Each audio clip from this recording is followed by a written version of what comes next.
ஒரு ஊர்ல ஒரு ஆள் இருந்தான். நிறைய பணம் சேர்த்தான். அவனுக்கு சம்பாதிக்க தெரியுமே தவிர செலவு பண்ண தெரியாது. மகா கஞ்சன். காசை கையில் எடுக்கவே மாட்டான். எடுத்தா செலவு செய்ய வேண்டியிருக்குமே. அதனால இப்படியே அவன் காலத்தை ஓட்டி விட்டான். வயசாயிட்டுது.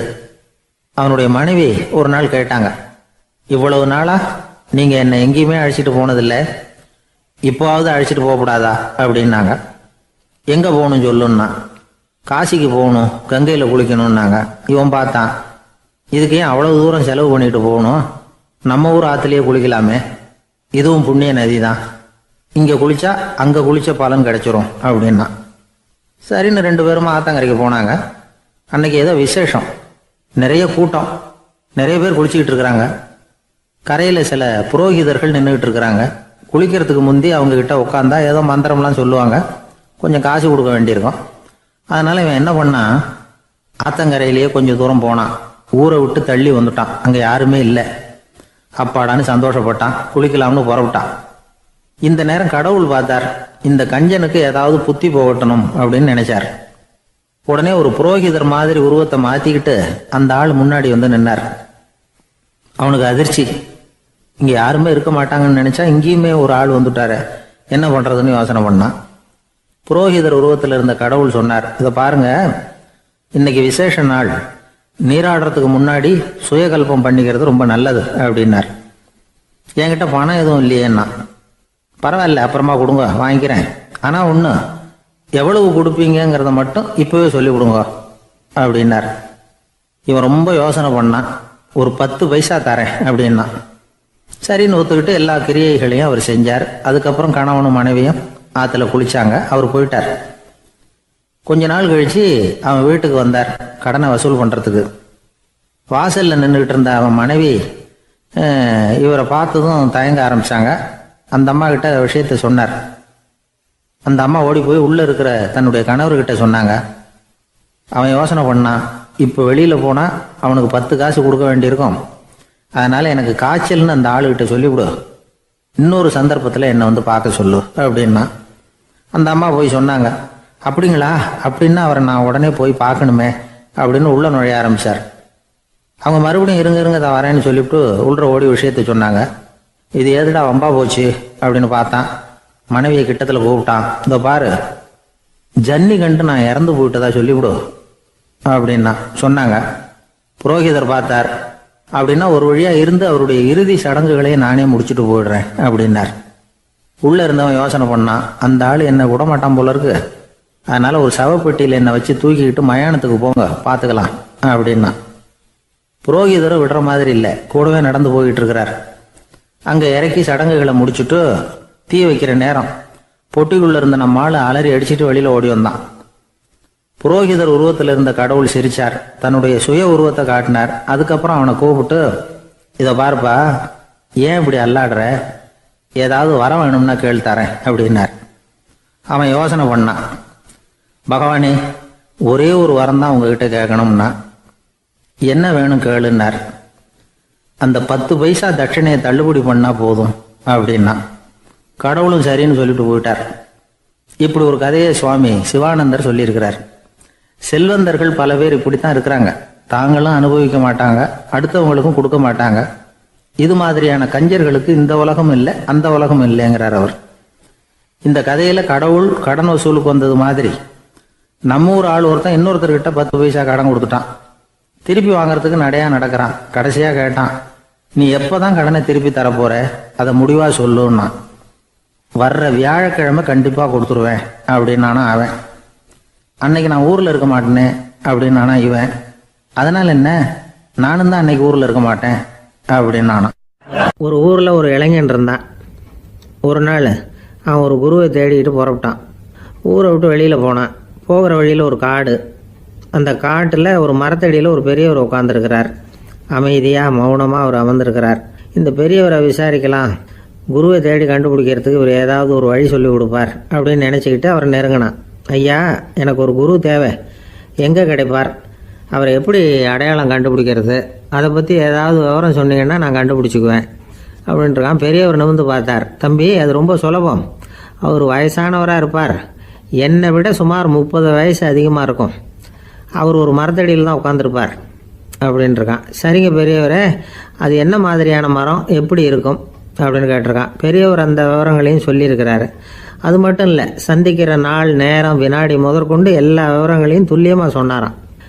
இவ்வளவு விவரங்களை இவரால் எப்படி சொல்ல முடியுது அப்படின்னு இவனுக்கு ஆச்சரியம். இருந்தாலும் அந்த பெரியவர் கடைசியாக ஒரு விவரம் சொன்னார். அது என்ன தெரியுமா, எப்படியும் நீ அவரை சந்திக்கிறதுக்கு ஒரு 30 வருஷம் ஆகும் அப்படின்னு சொல்லிவிட்டாராம். ரொம்ப நன்றிங்க பெரியவரே அப்படின்னு சொல்லிவிட்டு அந்த இளைஞன் புறப்பட்டுருக்கான். இப்போ அவனுக்கு குரு பற்றின விவரம் எல்லாம் கிடைச்சிட்டுது, சந்திக்கிற நேரமும் தெரிஞ்சுட்டுது. ஆனால் 30 வருஷம் அவரை தேடி அலைய வேண்டியிருக்குமே. அவன் தேட ஆரம்பித்தான். காடு மலை எல்லாம் சுற்றி அலைஞ்சான். பல வருஷங்கள் தேடினான். அழுத்து போயிட்டான். கடைசியில் அவனுக்கும் வயசாகிட்டுது. கடைசியில் தன்னுடைய சொந்த ஊருக்கே திரும்பி போயிட்டு இருந்தான். அங்கே ஒரு மரத்தடியில் அவன் தேடிக்கிட்டு இருந்த குருநாதர் கிடைச்சார். யார் அவருன்னா, 30 வருஷத்துக்கு முன்னாடி வழி சொல்லி கொடுத்தாருல அதே பெரியவர். அவருக்கு இப்போ 30 வயசு அதிகமாக இருந்தது. அதே மரம். அன்னைக்கு பெரியவர் சொன்ன அடையாளம் இப்போ பொருத்தமாக இருந்தது. இப்போ அந்த பெரியவர் சொன்னார், சரியாக வந்து சேர்ந்துட்டேன், வா, உனக்காக தான் நான் இவ்வளவு காலமும் காத்துக்கிட்டு இருந்தேன் அப்படின்னாரான். என்ன சொல்கிறீங்கன்றிருக்கான். 30 வருஷத்துக்கு முன்னாடி என்கிட்ட வந்தியே, அப்போவே என் காலம் வந்து முடிஞ்சு போயிருந்தது. அப்போவே என்ன உனக்கு அடையாளம் தெரியல, அதனால் இவ்வளவு காலம் உனக்காக காத்துட்டு இருக்கும்படி ஆயிட்டுது அப்படின்னாரான்.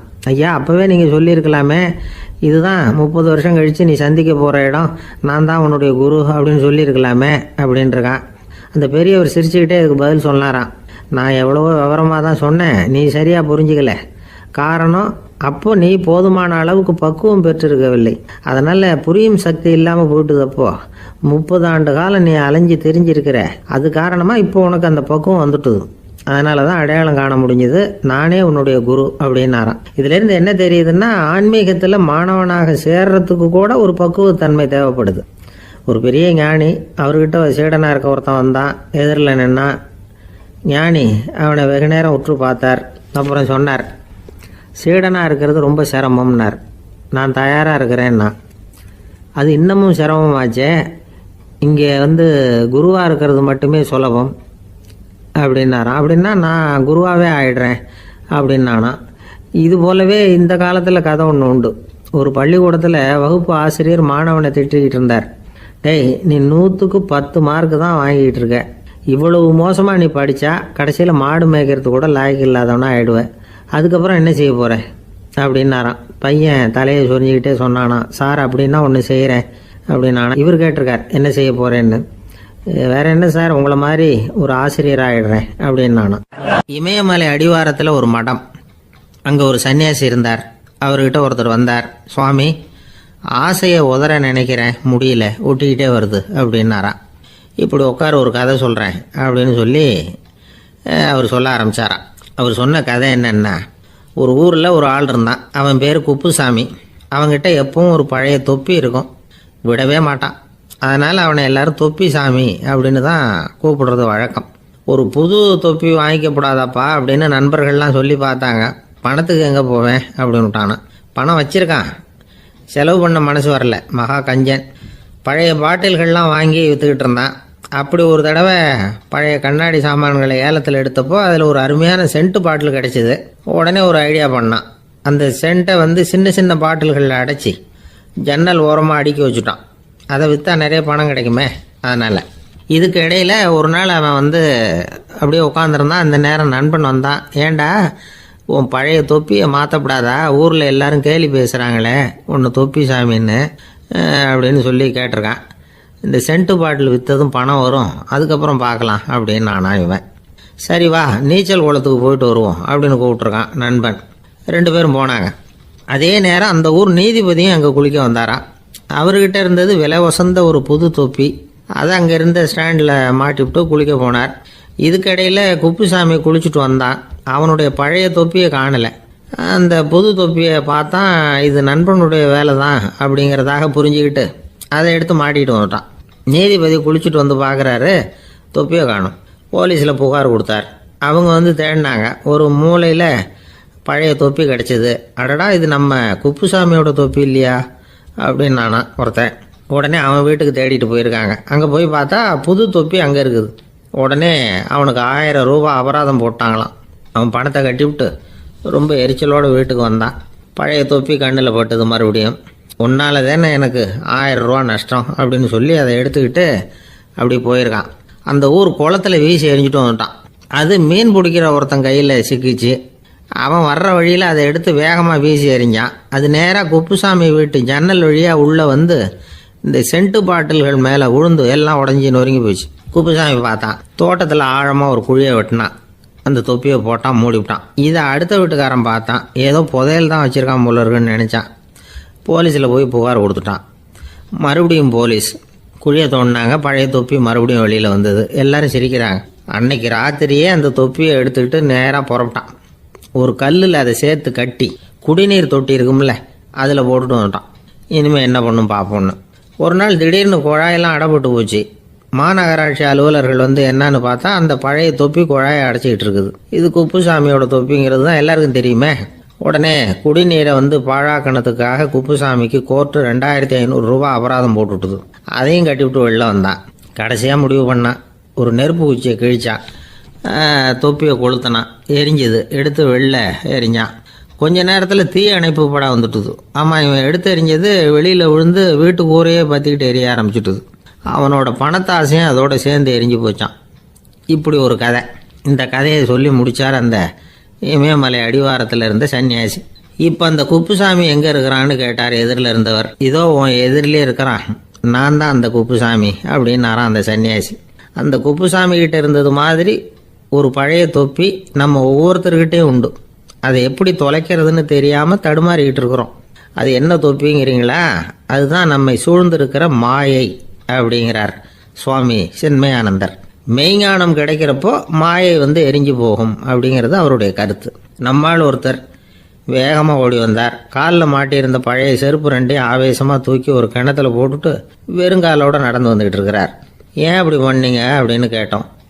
அந்த செருப்புக்கு சொந்தக்காரன் வந்து பின்னாடி வந்துக்கிட்டு இருக்கிறான், அதனால் அப்படி பண்ணேன் அப்படிங்கிறார் இவர். எனக்கு இது மட்டும்தான் சார் தெரியும், இதை தவிர வேறு எதுவும் தெரியாது அப்படின்னு சொல்லிக்கிட்டே காலம் தள்ளுறவங்க ரொம்ப பேர். அவங்கெல்லாம் கஷ்டப்பட வேண்டியிருக்கும்.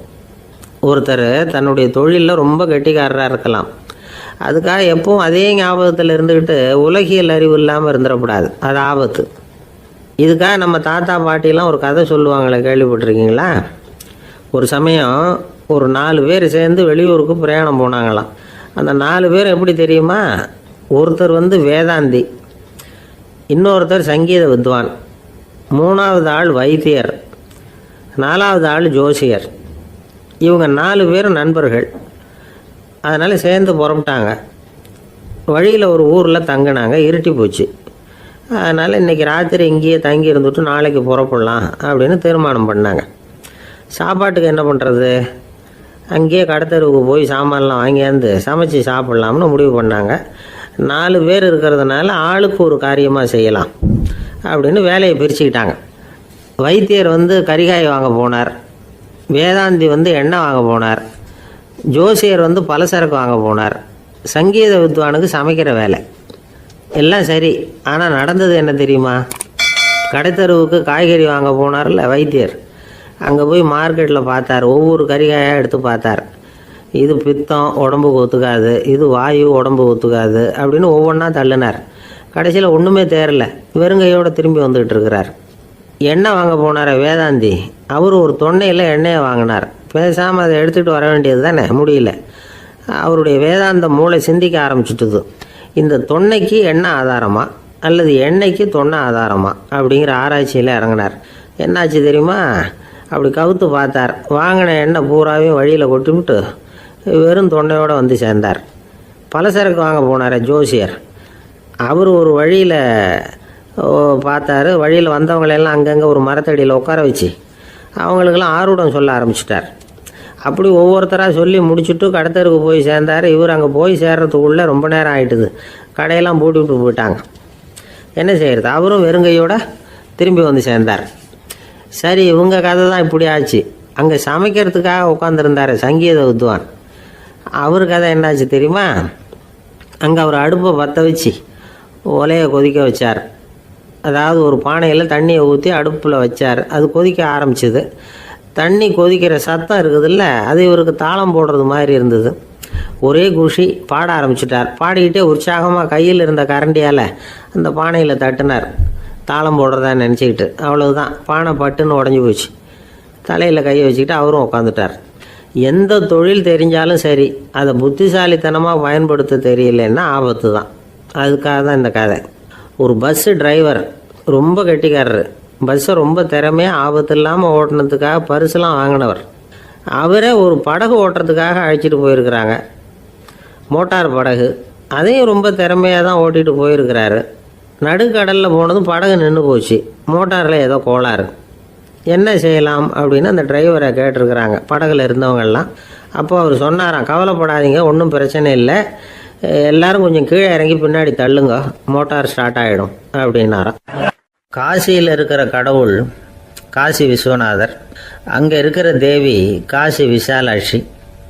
இவங்க 2 பேரும் ஒரு நாள் பேசிக்கிட்டு இருந்தப்போ கடவுள் சொன்னார், இந்த மனிதர்களை நாம் ரொம்பவும் நம்பிக்கையோடு தான் படைச்சிருக்கிறோம், இருந்தாலும் அவங்களுக்கு தான் நம்பிக்கை இல்லை, எதுலேயும் ஒரு உண்மையான நம்பிக்கை இல்லாமல் வாழ்ந்துக்கிட்டு இருக்கிறாங்க அப்படின்னார். என்ன அப்படி சொல்கிறீங்க? அதை பாருங்கள், எவ்வளவு பேர் காசியை தேடிட்டு வந்து கங்கையில் குளிச்சுக்கிட்டு இருக்கிறாங்க, அவங்கெல்லாம் நம்பிக்கை இல்லைன்னா இவ்வளவு தூரம் தேடிட்டு வந்து இங்கே குளிப்பாங்களா அப்படின்னு நாங்கள் தேவி. சரி, அதை சோதித்து பார்க்கலாம் அப்படின்னு 2 பேரும் முடிவு பண்ணிக்கிட்டாங்க. உடனே ஒரு திட்டம் போட்டாங்க. அது எப்படின்னா, நாம் 2 பேருமே பக்தர்கள் மாதிரி உருவத்தை மாற்றிக்கிட்டு கங்கை கரைக்கு போக வேண்டியது. நான் வந்து கங்கையில் இறங்கி குளிக்கிறேன், கொஞ்ச நேரத்தில் சுழலில் மாட்டிக்கிட்டது மாதிரி நடிக்கிறேன். நீ உடனே கரையிலேருந்து சத்தம் போடும், என்னோடய வீட்டுக்காரரை யாராவது காப்பாற்றுங்களேன்னு சத்தம் போடும். அதோடு இன்னொன்று சொல்லு, யாராவது ஒரு புண்ணிய ஆத்மா அவர்கிட்ட போய் அவருடைய முடியை பிடிச்சி இழுக்கணும். அப்படி ஒரு சாபம் இருக்குது எங்களுக்கு. புண்ணிய ஆத்மா, அதாவது எந்த பாவமும் செய்யாத இல்லாத ஒருத்தர் தான் அவரை காப்பாற்ற முடியும். அப்படிப்பட்டவங்க யாராவது வெள்ளத்தில் குதிச்சு என்னுடைய கணவரை காப்பாற்றுங்கோ அப்படின்னு நீ சத்தம் போடு, கூச்சல் போடு, என்ன நடக்குதுன்னு பார்க்கலாம் அப்படின்னார் கடவுள். சரின்னு சொல்லி 2 பேருமா சாதாரண பக்தர்கள் மாதிரி கங்கை கரைக்கு வந்து சேர்ந்தாங்க. அவர் இறங்கி குளித்தார். திட்டம் போட்டது மாதிரியே சுழலில் மாட்டிக்கிட்டது மாதிரி கத்துனார். கரையில் இருந்த அந்த அம்மா, ஐயோ என் கணவரை காப்பாற்றுங்களேன், யாராவது காப்பாற்றுங்களேன்னு கத்துனாங்க. பல பேர் ஓடி வந்தாங்க. உடனே இவங்க, பாவம் இல்லாத புண்ணிய ஆத்மா ஒருத்தரால் தான் என்னுடைய கணவர் காப்பாற்றப்படணுங்கிறது விதி, அப்படி ஒரு சாபம் இருக்குது, அதனால் புண்ணிய ஆத்மா யாராவது அவர்கிட்ட போய் அவர் முடியை பிடிச்சி தூக்கினா அவரை காப்பாற்றி விடலாம் அப்படின்னாங்க. இவங்க இப்படி சொன்னதும் எல்லாரும் திகைச்சு போய் நின்றுட்டாங்க. ஒவ்வொருத்தருக்கும் அவங்க செஞ்ச பாவம்லாம் ஒவ்வொன்றா ஞாபகத்துக்கு வர ஆரம்பிச்சுட்டுது. சரி, இதுக்கு நாம் லாயக்கு இல்லை அப்படின்னு சொல்லி ஒதுங்கி போக ஆரம்பிச்சிட்டாங்க எல்லாம். இந்த சமயத்தில் யாரோ ஒருத்தர் வேகமாக ஓடி வந்தார், ஆற்றுல குதிச்சார். அவர்கிட்ட போனார், முடியை பிடிச்சார், தூக்கினார், அவரை காப்பாற்றி கரைக்கு கொண்டுட்டு வந்துட்டார். அப்படி காப்பாற்றின அந்த ஆளை இவங்க 2 பேரும் தனியாக கூப்பிட்டுக்கிட்டு ஒரு மண்டபத்துக்கு வந்துட்டாங்க. வந்து விசாரிக்கிறாங்க. நீ யாரப்பா அப்படின்னு கேட்குறாங்க. ஏதும் தெரியாத மாதிரி. நான் இந்த ஊர் அன்ன சத்திரத்தில் வேலை செய்கிற ஒரு சமையல்காரன் அப்படிங்கிறார். நீ வந்து கங்கையில் குளிக்கிறது உண்டான்னு கேட்டிருக்காங்க. நான் இந்த ஊர்லேயே தான் இருக்கிறேன், இருந்தாலும் தினமும் கங்கையில் குளிக்கிறது இல்லை, எப்பாவது ஒரு நாள் அங்கே குளிப்பேன் அப்படின்னார். கங்கையில் மூழ்கி எழுந்திரிச்சா பாவம்லாம் தொலையும்னு சொல்கிறாங்க. அப்படி இருக்கிறப்போ அங்கே இன்றைக்கி கங்கையில் குளிச்சுக்கிட்டு இருக்கிறவங்கெல்லாம் தங்களை வந்து புண்ணிய ஆத்மாவா நினைக்கல. கங்கையில் குளிக்காத நீ உன்னை வந்து புண்ணிய ஆத்மாவா நினச்சி என்னை காப்பாற்ற வந்திருக்கிற, அது எப்படி அப்படின்னு கேட்டார். அதுக்கு அந்த ஆள் சொல்கிறான், கங்கையில் குதித்ததுக்கு அப்புறம் தானே உங்களை காப்பாற்ற போகிறோம், அப்படி குதிக்கும் பொழுது என்னுடைய பாவம்லாம் போயிருக்கும்ல, நான் புண்ணிய ஆத்மாவாக ஆயிருப்பேனே, அதனால தான் துணிஞ்சு வந்து உங்களை காப்பாற்றினேன் அப்படின்னா. கடவுளும் தேவியும் அவனுக்கு வந்து காட்சி கொடுத்தாங்களாம். இப்படி ஒரு கதை உண்டு. அதாவது கங்கையில் குளிச்சுக்கிட்டு இருக்கிறவங்களுக்கே தங்களுடைய பாவம் போகுங்கிற நம்பிக்கை பரிபூர்ணமாக இல்லை, குளிக்காத ஒருத்தனுக்கு அந்த நம்பிக்கை இருந்தது. அதனால் அவனால் கடவுளை பார்க்க முடிஞ்சது. கடவுளை வந்து நாமளும் பார்க்க முடியுமா முடியாதா அப்படிங்கிற குழப்பம்லாம் நமக்கு வேண்டியதில்லை. நம்பிக்கையோடு வாழணுங்கிற உண்மையை மட்டும் இந்த கதையிலேருந்து புரிஞ்சுக்கிட்டால் போதும். ஏன்னா இந்த கதையை கேட்டுட்டு ஒரு நண்பன் குதர்க்கமாக ஒரு கேள்வி கேட்டான். ஏன் சார், கங்கையில் குளித்தா பாவம் போயிடும்னு சொல்கிறீங்களே, நான் எனக்கு வேண்டாத ஒருத்தனை அழைச்சிட்டு போய் கங்கையிலேயே தள்ளி விட்டுட்டு அதுக்கப்புறம் அங்கேயே முழுக்க போட்டுட்டு நான் செஞ்ச பாவத்தை வந்து அதுலேயே கழுவி விட்டுட்டு மறுபடியும் உங்ககிட்ட வந்துடுறேன்னு வச்சுக்கோங்க, நீங்கள் என்னை வந்து புண்ணிய ஆத்மான்னு ஏற்றுக்குவீங்களா அப்படிங்கிறான். ஆள் கொஞ்சம் அசந்தான் நம்மளே அங்கே அழைச்சிட்டு போனாலும் போயிடுவான். வாழ்க்கையில் சில சந்தர்ப்பங்களில் நாம் வந்து சில அவமானங்களை சந்திச்சே தீர வேண்டியிருக்கு. என்ன பண்ணுறது, காலம் அப்படி. அவமானப்படுறவங்க உடனே அடங்கி போயிடுறது தான் உலக வழக்கம். அவமானப்பட்டால் உடனே சீறி எழறவங்களும் உண்டு. ஆனால் அதையே ஒரு சவாலாக எடுத்துக்கிட்டு முன்னுக்கு வர்றவங்களும் சில பேர் இருக்கிறாங்க. அவங்க ரொம்ப அபூர்வம். இன்றைக்கி மனோதத்துவ நிபுணர்கள்லாம் என்ன சொல்கிறாங்க தெரியுமா? அவமானப்பட்டுட்டா உடனே அடங்கி போயிடக்கூடாதான். அதையே ஒரு சவாலாக எடுத்துக்கிட்டு மனசில் ஒரு வைராக்கியத்தோடு முயற்சி பண்ணினா வாழ்க்கையில் எல்லாரும் முன்னேறலாமா. அவமானங்கிறத நாம் வந்து வைராக்கியமாக மாற்றிக்கணும். அதுதான் வெற்றிக்கு வழி. ராமர் வந்து இந்த பூமியில் பிறந்ததே ஒரு வைராக்கியத்தினால தான் சார் அப்படின்னார் ஒருத்தர். எப்படிங்க அது அப்படின்னு கேட்டேன். அவர் சொன்னார், தசரதருக்கு ராமர் வந்து குழந்தையா வந்து பிறக்கணும், அப்போ தான் இங்கே இருக்கிற கஷ்டங்கள்லாம் நீங்கும் அப்படின்னு சர்வ லோகமும் எதிர்பார்த்துக்கிட்டு இருக்குது. ஆனால் அவர் எப்போ வந்து பிறப்பார் அப்படின்னு யாருக்கும் தெரியல. அந்த காரியம் சீக்கிரம் நடக்கணுமே, அதுக்கு என்ன பண்ணுறது? நாரதர் வந்தார் ஒரு நாள் தசரதரை தேடி. தசரதா, உனக்கு ஒரு செய்தி தெரியுமான்னு ஆரம்பித்தார். அவர் எப்பவும் இப்படித்தானே ஆரம்பிக்கிறது வழக்கம். என்ன விஷயம்னு கேட்டார் தசரதர். தசரதா, நீ அடிக்கடி உன்னோட தேரில் ஏறிக்கிட்டு தேவலோகத்துக்கு போகிற, அங்கே போகிற வர்ற எல்லாம் பண்ணிகிட்ருக்க, எல்லாம் சரி. தேவலோகத்துலேயும் உன்னை நல்லபடியாக தான் வரவேற்கிறாங்க. தேவேந்திரன் உன்னை பிரியமாக அழைச்சிட்டு போய் தன்னுடைய அரியாசனத்திலேயே தனக்கு பக்கத்திலேயே உட்கார வைக்கிறான். நீயும் சந்தோஷமாக உட்காந்து பேசிவிட்டு வந்துடுற. ஆனால் நீ இங்கே வந்ததுக்கு அப்புறம் அங்கே என்ன நடக்குது தெரியுமா உனக்கு அப்படின்னாரான் நாரதர். என்ன நடக்குது எனக்கு ஒன்றும் தெரியலையே அப்படின்னாரான் தசரதர். நாரதர்கிட்ட வந்து கிட்டத்தில் வந்து கேட்டிருக்கார், கொஞ்சம் சொல்லுங்கள் என்னது அப்படின்னு. அவர் நெருங்கி வந்தாரான் நாரதரும். மெதுவாக அவர் காதோட காதாக சொன்னாராம். அதாவது நம்ம பாஷையில் சொல்லப்போனால் பற்ற வைக்கிறார். நீ அங்கே தேவேந்திரங்கிட்ட உட்காந்து பேசிவிட்டு வந்த பிறகு நீ அங்கே உட்காந்துருந்த அரியாசனத்தை தண்ணி ஊற்றி கழுவி சுத்தப்படுத்துகிறாங்க. நீ என்ன அந்த அளவுக்கு சுத்தம் இல்லாத ஆளா, தினம் குளிக்காமையாக இருக்கிற அப்படின்னாராம்.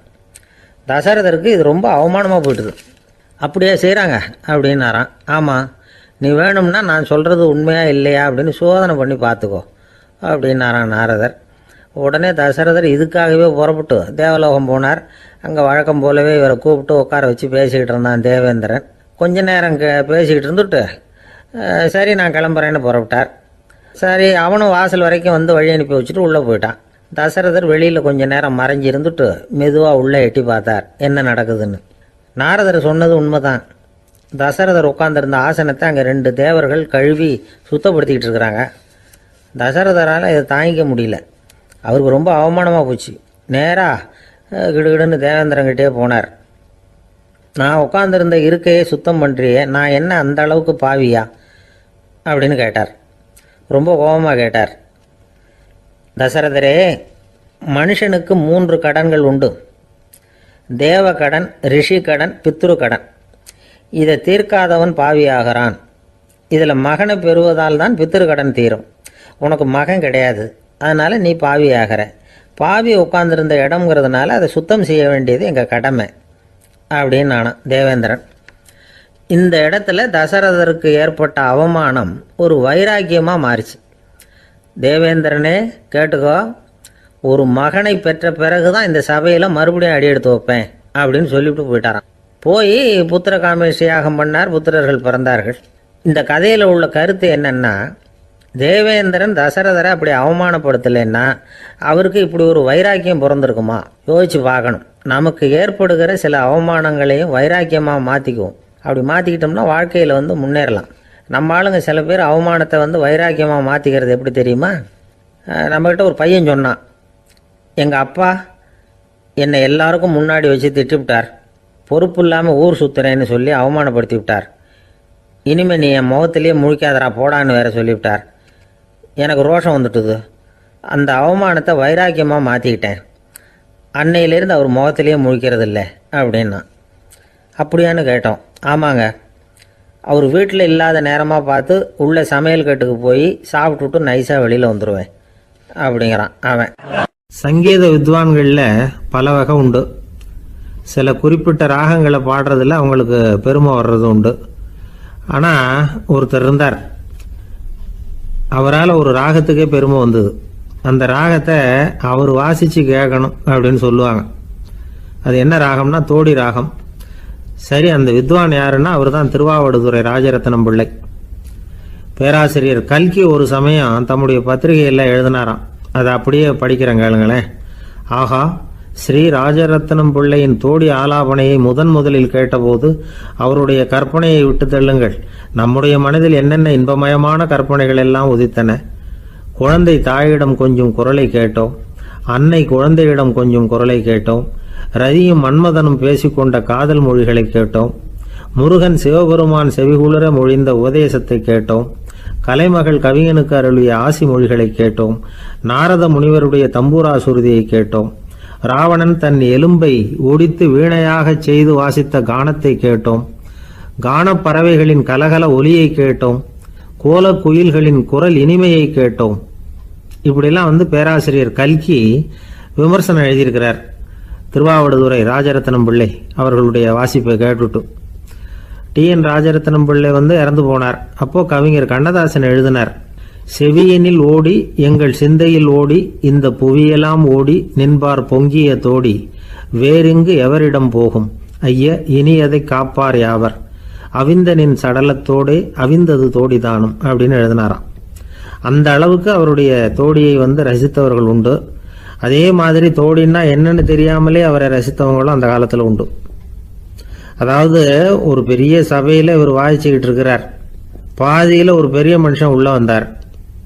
அவர் உடம்புல பட்டு வேஷ்டி, ஜருகை, அங்கவஸ்திரம், வாயில் வெத்தலை, வாசனை புகையில, காதில் வைரக்கடுக்கன், கழுத்தில் தங்க சங்கிலி, கை விரல் பூரா மோதிரம், கையில் ஒரு வெள்ளி வெத்தலை புட்டி, உதவிக்கு 2 பேர் பக்கத்தில். இவ்வளவு பந்தாவோடு வரார் கச்சேரி கேட்கறதுக்கு. இப்படி வந்தவர் முதல் வரிசையில் உக்காந்தார். வித்வான் வாசித்து முடித்ததும் இவர் அவரை பார்த்து, ஐயா, நீங்கள் தோடி வாசிக்கிறதுல ரொம்ப கெட்டிக்காரர்னு கேள்விப்பட்டிருக்கேன், அதை கேட்கறதுக்காக தான் மெனக்கிட்டு வந்திருக்கிறேன், அதை வாசிங்களேன் அப்படின்னாராம் இந்த பெரியவர். ராஜரத்னம் பிள்ளைக்கு ஒன்றும் புரியல. ஏன்னா இது வரைக்கும் அவர் வாசிச்சுக்கிட்டு இருந்ததே அந்த தோடி ராகத்தை தான். அதை வாசித்து முடித்ததும் அதை வாசிங்களேன்னு இவர் கேட்குறார். அப்படின்னா இவரோட ஞானம் எப்படிப்பட்டது?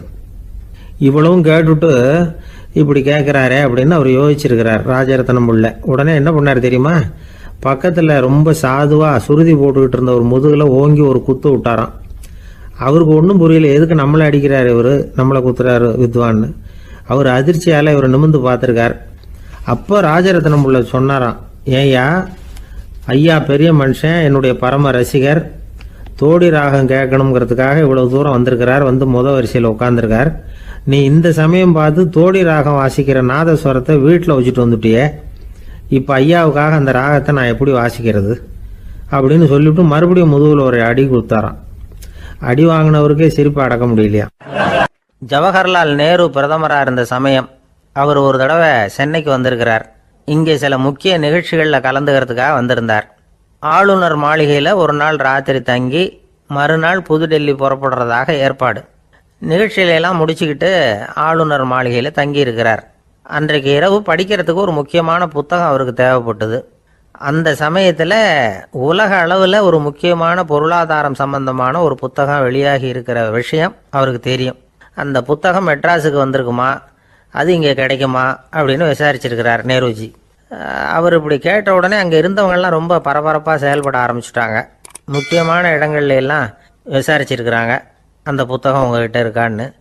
சென்னையில் உள்ள கன்னிமாரா நூல் நிலையத்துக்கு எப்படியும் அந்த புத்தகம் வந்திருக்கணும் அப்படின்னு ஒரு நம்பிக்கை. அங்கே விசாரித்தாங்க. அந்த புத்தகம் 2 நாளைக்கு முன்னாடி தான் அங்கே வந்திருக்குது அப்படிங்கிற விஷயம் தெரிஞ்சுது. உடனே எல்லாரும் அங்கே ஓடினாங்க. அவங்களுக்கு இன்னொரு சந்தேகம், புத்தகம் வந்திருக்கு சரி, அது இந்த சமயத்தில் வேற யாரும் படிக்கிறதுக்கு எடுத்துகிட்டு போயிருக்கக்கூடாதே அப்படிங்கிற சந்தேகம் இருந்தாலும் மனசுக்குள்ள ஒரு தைரியம். இப்படி ஒரு புத்தகம் வெளிவந்திருக்கிற விஷயமே நேருஜி சொல்லி தான் நமக்கே தெரியும். அதுவும் இல்லாமல் உலக பொருளாதாரம் சம்பந்தமான ஏதோ ஒரு புத்தகம் அது. அதை போய் இந்த நேரத்தில் அவ்வளவு ஆர்வமாக யார் எடுத்துகிட்டு போயிட போகிறாங்க அப்படிங்கிற தைரியம். இந்த தைரியத்தோடு அந்த நூல் நிலையத்துக்கு ஓடினாங்க. புத்தகத்தை தேடினா அது கிடைக்கல. யாரோ எடுத்துகிட்டு போயிருக்கிறாங்க. நேருவுக்கு மட்டுமே தெரிஞ்சிருந்த அந்த புத்தகம் பற்றின விஷயம் சென்னையில் வேற ஒருத்தருக்கும் தெரிஞ்சிருக்குது. உடனே எல்லாரும் பரபரப்பாக அந்த அதுக்குன்னு இருக்கிற ரிஜிஸ்டர் இருக்குல்ல, பதிவேடு, அதை புரட்டி பார்க்குறாங்க யார் எடுத்துகிட்டு போகிறாங்கன்னு தெரிஞ்சுக்கிறதுக்காக. எடுத்துகிட்டு போனவங்க அதில் கையெழுத்து போட்டிருப்பாங்கல்ல, அதை பார்த்து யாருன்னு தெரிஞ்சுக்கலாம் அப்படிங்கிறதுக்காக தான் அதை புரட்டுறாங்க. அதோ அந்த புத்தகத்தோட பேர் பக்கத்தில் அதை எடுத்துக்கிட்டு போனவங்க கையெழுத்து உத்து பார்க்குறாங்க எல்லாரும். அதில் போட்டிருக்குது பேர் CN அண்ணாதுரை அப்படின்னு எழுதியிருந்தது. அவர் தான் பேரறிஞர் அண்ணா. நேரு படிக்க விரும்பின ஒரு புத்தகத்தை அதே நேரம் படிக்க விரும்பின இன்னொரு தலைவர் இவர். படிக்கிறதுல அவருக்கு இருந்த ஆர்வத்தை நாம் தெரிஞ்சுக்கணும்னா அதுக்கு எவ்வளவோ சம்பவங்கள் இருக்குது. கடைசி காலத்தில் அவர் அடையாறு மருத்துவமனையில் படுத்திருக்கிறார். அவருக்கு ஒரு முக்கியமான அறுவை சிகிச்சை செய்ய வேண்டியிருக்குது அவசரமாக. அமெரிக்காவிலேருந்து டாக்டர் மில்லர் வந்திருக்கிறார். அவர்கிட்ட கேட்குறார், டாக்டர் நாளைக்கே அறுவை சிகிச்சை செய்ய போகிறீங்களா அப்படின்னு. ஆமாங்கிறார் டாக்டர் மில்லர். நாளைக்கு மறுநாள் செஞ்சுக்கிறேனே அப்படின்னாரான் அண்ணா. ஏன் ஏதாவது நாள் பார்க்குறீங்களான்னு கேட்டிருக்கார். இல்லை, ஒரு புத்தகத்தை படிச்சுக்கிட்டு இருக்கிறேன், அதை நாளைக்குள்ளே முடிச்சிருவேன், அதுக்கப்புறம் நான் இறந்தாலும் கவலை இல்லை அப்படின்னாரான் இவர். அவர் தான் அறிஞர் அண்ணா. சங்ககால நூல்கள்லேருந்து சமீபத்தில் வந்த நூல்கள் வரைக்கும் எல்லாம் அவர் படிச்சிருக்கிறார். ஒரு திருமண விழாவில் அவர் பேசும்பொழுது சொன்ன விஷயம் இது. சங்க காலத்தில் காதலியை மணக்க விரும்புகிறவனுக்கு அவனுடைய தந்தை வீர சோதனைகள்லாம் வைப்பார். போய் புலிப்பல்லு கொண்டுக்கிட்டு வா, அப்போ தான் என் பொண்ணை கொடுப்பேன் அப்படின்னு சொல்லுவார். காதலன் உடனே காட்டுக்கு போவான், ஒரு புலியை கொன்று அதனுடைய பல்லை கொண்டுக்கிட்டு வருவான். அதை வீர பதக்கத்தில் பதிச்சு அவனுக்கு மாமனார் சூட்டுவார் கல்யாண சமயத்தில். இப்போலாம் காதலன் கிட்ட அப்படி சொல்ல முடியாது. இப்போலாம் காதலன் கிட்ட காட்டுக்கு போய் புலிப்பல் கொண்டுக்கிட்டு வான்னு